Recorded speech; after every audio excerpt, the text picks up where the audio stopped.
So today we're going to be talking through the denture making process. So the first thing you want to do with your patient is you want to take an alginate impression of their edentulous ridge, and obviously it's important to still capture the vestibule and to do a good job on these impressions, but the purpose of these initial alginate impressions are to create a model on which you can make a custom tray to then take a more accurate impression. So when you put this alginate impression in the patient's mouth, you want to have them move their tongue around, and you're going to want to move their lips and their cheeks. You want to really mold that vestibule and mold the impression to simulate some of the movements they'll be doing in their denture.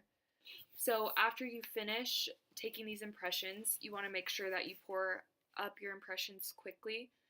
After you've, sprayed them with Cavicide or disinfected them however you want to, you want to make sure that you try to pour within like 15 minutes. So in our lab, we just used type 2, just the lab plaster, just kind of the cheaper stone, since the purpose of these models is to create a custom tray.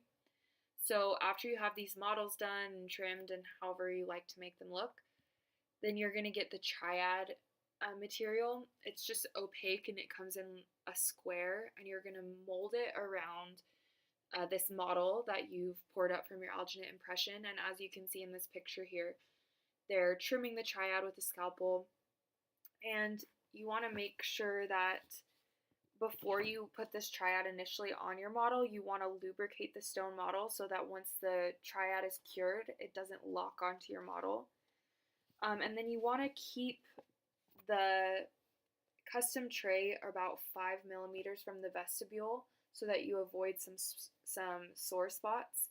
So this actually might make the denture less retentive, but it pays off in the end because your patient is happier overall. So once you've kind of got it molded and you have it 5 millimeters from the depth of your vestibule, you're going to take it to the curing light, the curing unit, and when you put it in there, you want to let it turn for one complete rotation, and then you're going to open it up and you want to take the triad material off just to make sure that it's not locking onto your model. Then you can put it right back on and you can let it finish curing for 1 full minute. So I have tried both ways now. You can make custom trays with or without handles. If you do make handles, you want to be careful that they don't get in the way of your vestibule or that material that might be flowing up at the top. So if you do make a handle, it's best to put it in the incisor region, as you can see in this picture. So just orient it so that it's not in your way and you can capture an accurate vestibule. Here's another example of a custom tray without a handle. So after that, you're ready to take a PVS impression on your patient. And so what you can see here is the adhesive, the custom tray adhesive that you're going to add. So it's pretty sticky and gross, so you can see they're wearing gloves here, and you want to let that dry thoroughly for a good amount of time before you put that in the patient's mouth. So as you're going to, here's another finished one with the adhesive. So as you start, this is the PVS material on the tray before it's been put in the patient's mouth, so it looks kind of wet and smeary. But you can either add green stick to the vestibule of your custom tray, or you can add a bead of heavy body PVS all along the vestibule, and then you want to do a thin wash of heavy body, and mine looks kind of streaky, but you want it to just sort of be a thin and uniform wash. Hopefully after you do the impression on your patient and you pull it out, so you can see on this picture that there are some places where the blue shines through and that are a little deficient, so I would want to do another wash, but you should try not to do more than 3 washes at a time. And you can do heavy body and light body if the patient doesn't have a bad gag reflex, but if they do have a bad gag reflex, it's best to do it in small amounts so they don't have the PVS running down their throat. And another tip for patients that gag is you can use salt on their posterior dorsal tongue. And then you want to do the final wash of the impression, and this green is the light body in this next picture. But you'll do the final wash when you no longer have any large discrepancies in your impression. And you'll use like the green you can see here, you'll use the light body for your final wash. And you'll cover the custom tray completely with light body for that. You'll insert that custom tray into the patient's mouth and apply pressure. And you'll want to kind of move the tray back and forth, and you want to listen and make sure that you're getting all the air out. You kind of want to create that suction seal there. You'll have the patient open their mouth to maximum. You'll have them close their mouth about halfway and move their jaw side to side and back and forth. So again, you're trying to replicate movements that you might have while wearing the denture, and you're trying to create a seal around those movements. So after you've done that, you'll have your patient open wide like this, and you'll have them say ah a bunch of times so you can watch for the vibrating line. And I have another picture here where the vibrating line is actually marked. So what you're going to do is you're going to mark this after you've watched the patient say ah a few times. And you want to really avoid the temporalis tendon and any other movable tissue, because if the final denture includes these tissues, then the denture won't hold a tight seal and it will dislodge really easily. So this blue line that you can see is marked in the patient's palate here will transfer to the completed custom tray impression.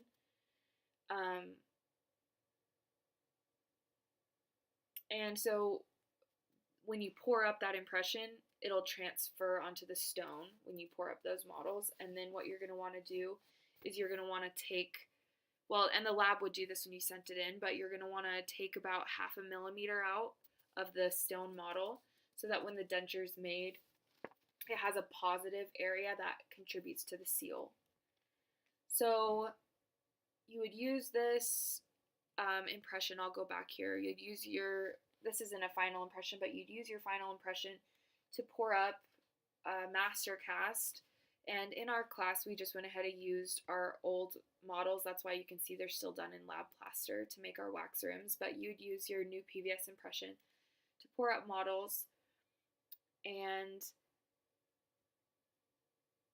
so after you have these new models and you've drilled out in those new models on the vibrating line, that's when you're ready to start building your wax rim on your master cast.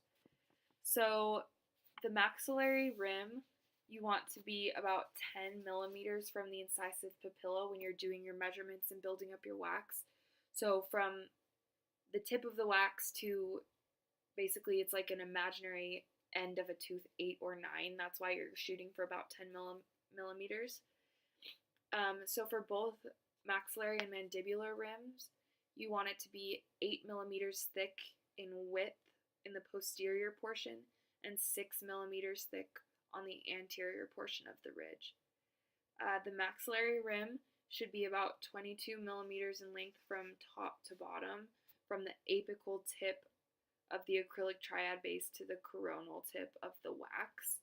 And then same thing for the mandibular, from the apical tip of that triad base to the coronal tip of the wax, you want it to be 18 millimeters.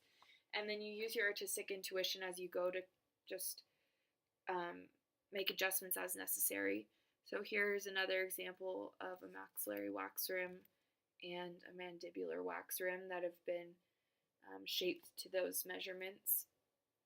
So once you've finished with your wax rims, you want to make sure you cut out these bite registration marks into the wax rims, and these are pretty good examples. And this you'll do later with the patient when you try on the wax rims. And this is how you'll get your bite registration, but we'll come back to that. So first you'll try in the wax rims on the patient. You'll have them relax, and then you'll have them smile. And you want to check the buccal lingual position of the wax rims. So you want to make sure the maxillary centrals are facial to the incisive papilla. If they're lingual to the incisive papilla, then you're going to get the TH sound. So the tooth sits behind the philtrum and in front of the incisive papilla, and it should kind of touch that wet, dry line of the lower lip. So these are all landmarks that you're looking for when you try in these wax rims on a patient. You're also going to want to check the buccal corridor. So pretty much with dentures, regardless, we're going to be placing the teeth over the ridge, over their alveolar ridge. So otherwise, if you don't do this, you're going to have a fulcrum, and when the patient bites, the dentures are going to teeter-totter and become dislodged. You can even, in some circumstances, you have to create a crossbite to keep the teeth over the ridge. And that's why, I mean, overdentures are best for the mandibular denture so that it's not rocking so much because it's sitting on two implants. And then once you have that mandibular denture implanted in to the lower arch, then you would build the maxillary arch over the mandibular denture so it has a smaller chance of dislodging. So you want to put the patient with these wax rims in their mouth. You want to put them in the feeding position and watch them open and close multiple times. And then finally, you're going to do your bite registration. So we did this on an articulator, so you can see this blue material. On a patient, I would probably use more material. But you're going to place the bite registration material onto the wax rims with the rims in the patient's mouth in sitting feeding position. And then you'll have them close their mouth to a natural biting position that you previously observed. And then after you've done that, you'll score the midline on the maxillary rims. And I just like to use my perio probe to mark that midline. So after you finish with your wax rims and you've tried them onto the patient and made sure that we have that paper dressed to the nines, made sure that all of your 9 measurements are correct and lined up and everything looks good according to your artistic intuition, then you're going to be able to send those wax rims to the lab with the master casts, and the lab will send you a try-in with teeth. So since we weren't able to send ours into the lab, we did this in our lab where we kind of created a try-in with teeth. So this is about halfway through with the maxillary wax rim placing teeth in. And you're just being careful where you place the teeth, and you're trying to make it look nice and lifelike. You try to, add features to the gingiva that make it look more realistic. And this is what you're going to take to the patient to have them sort of try it on. And at that point, you'll make any adjustments for them just to make sure that the teeth are in the right place. And we know at this point when we give them a try-in that it's not going to fit perfectly, and we explain that to them. But we'll have them stand in front of a large mirror in the operatory and take a look. If you use a small hand mirror, it's usually too close, and very few people in their life are actually going to be that close to their face. So when you put the try-in in, you'll have the patient say, "Sue is missing a piece." That's a good sentence to check their phonetics, and you'll try to adjust as necessary. And you'll also tell them that you have 3 shades of actual teeth that they can get in their denture, and in order to not overwhelm them, you can tell them that you have average shade, lightened shade, or a darker shade. So Dr. Durham says he usually uses a B3 or an A1. If you use B1, that'll be the lightest look, but it will look really fake and denture-like. And A3 is if they want a more worn, aged, darker look.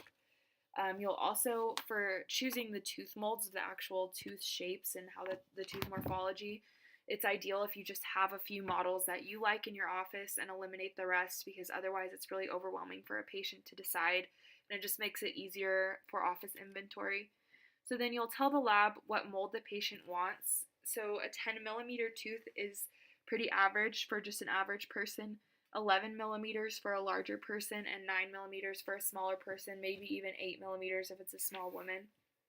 And you can take a photo of the patient and send that with PHI to the lab to help them have an idea of the patient's face and how the patient looks when they're making this denture. So functional and phonetic try-ins aren't really available. It's more expensive if you want to do it that way, but you just try to get the teeth in the correct place with this try-in. If the vertical dimension is too short or too long at this point, you kind of have to just start over and do the wax rims again. If the vertical dimension is slightly too short, it's possible that you can get creative and fix that. Dr. Durham mentioned the possibility of making mandibular teeth slightly shorter or longer, but his main suggestion was you just sort of have to start over and do the wax rims again and do it right. If the midline is off, it's usually the same thing. You have to send it back and kind of start new. You can draw a new midline and send that back to the lab. And then since the teeth are still in wax at this point with a try-in, you can tweak individual teeth, but this is mostly referring to twisting teeth or moving them a little bit apically or coronally, but just slightly, because if you move one or two teeth too much, then you're going to have to move all of the teeth. So finally, after the lab is finished with the denture, you can take them and do the final delivery for your patient. So first you'll insert the maxillary denture and ask the patient if there are sore spots. Then you'll have both the mandibular and the maxillary denture and have the patient bite down on them, and again asking if there's any sore spots. Following that, you're going to be checking for contacts and excursive contacts, and you want to adjust that. So if there's any inappropriate contacts, you're eliminating them. Sore spots, and this is part of patient education at this point as well, is that as their alveolar ridge continues to resorb, sore spots become more common and the denture gets looser. So it'll be a common expectation, and you need the patient to understand that you're going to have to do chairside relines. And sometimes the chairside reline creates an even better fit than the original denture. And so for this reline, you can use resin composite material that you add to the intaglio surface. These aren't as pretty as an indirect reline, but many patients prefer it because it just fits better. You want to check common sounds with these dentures, and it's going to take a while to rehabilitate the patient, so this isn't something that necessarily makes or breaks their new denture, but they need to be aware that it's going to take about 6 months to rehabilitate with their denture. So you want to check the S sound with the PIP paste. If you have solid PIP paste on the centrals, then you need to cut a little bit away. If you don't have it on the centrals, then you may need to add. And then as far as patient education, when you're sending them home with their denture, you need to help them be aware that tongue biting can and most likely will happen, as well as cheek biting. And a possibility to fix that is you can open up the buccal portion of those cusps in the back and just kind of create a more difficult, well, basically you're just eliminating that place where the teeth come together close to your cheek so that you can't bite them as easily. Sores are really common in the first 24 hours, and they're going to need to start out slow for about 2 weeks with soft breads and soft foods. And they need to be aware that typically you only get about 10% of original function back with dentures. If they are able to afford a mandibular overdenture, they can get up to 50% improved function. So obviously we should be really encouraging our patients to save up for that and to try to do that if they are capable. The first 2 weeks are really key for their rehabilitation. We need to remind them to wear them as often as possible so that their body gets a chance to adjust to their dentures. But it really takes the body about 5 or 6 months to get, well, your brain, it really takes 5 or 6 months to get used to the denture and to stop constantly telling you that you have something foreign in your mouth. As far as denture hygiene, you'll brush the denture with toothpaste because they do accumulate biofilm, but you'll want to soak them in a denture solution overnight and really take them out at night so that your tissues can breathe, and to avoid things like inflammatory papillary hyperplasia and candidal infections, specifically like denture stomatitis. And then with follow-up appointments, you just want to be checking on their sore spots. If it's hurting their gums or their cheeks, you want to check any speech issues they may have. Although you can usually notice those speech issues at the try-in stage and hopefully fix that a little bit. And then finally, you're going to want to reline if needed with that resin composite material. And again, chairside relines are usually the best fit, but indirect relines will be prettier. And that is a really abbreviated version of how to make a denture, and hopefully this will help me in the future when I start making them on patients.